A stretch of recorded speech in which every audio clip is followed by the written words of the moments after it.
I'm coming to you live on video with regards to some of the things you need to know or have before you start a grasscutter farm. Okay, as a beginner, before you start a grasscutter farm, you need to be taken through some one-day training.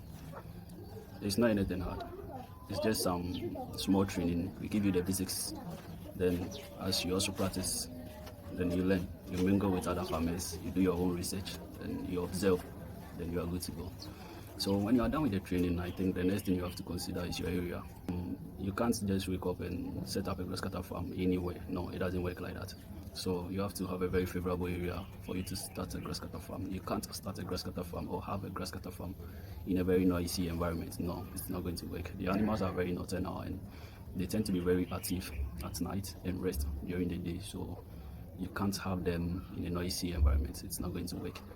So after you check your area, the next thing that you have to check is a source of food. One of the things that makes grasscutter farming very creative is the fact that our input a little bit down. Like the amount we put in terms of feeding is very down, because what they take, there are grasses there, we source them around. So make sure before you start, you live in an area where you can get these grasses for them. And the next thing you have to consider is housing. You know, grasscutters, we keep them in cages.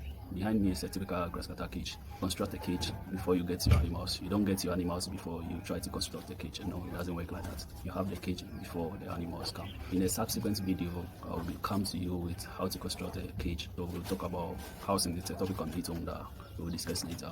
The next thing you have to consider is your source, where you get your cartilage from. You have two main sources. You can either buy it from the hunters or you get it from a typical farmer. When you are buying from a farmer, make sure you're going for someone who knows what they are doing, someone with a track record. Someone like me, I'm not going to tell you anything. You know about my animals. I can tell you everything about the animals.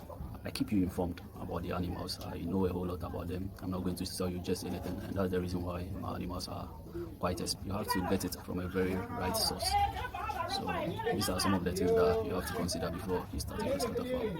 This is what we have for you today. Make sure you comment and you like them as well. You share for others to see.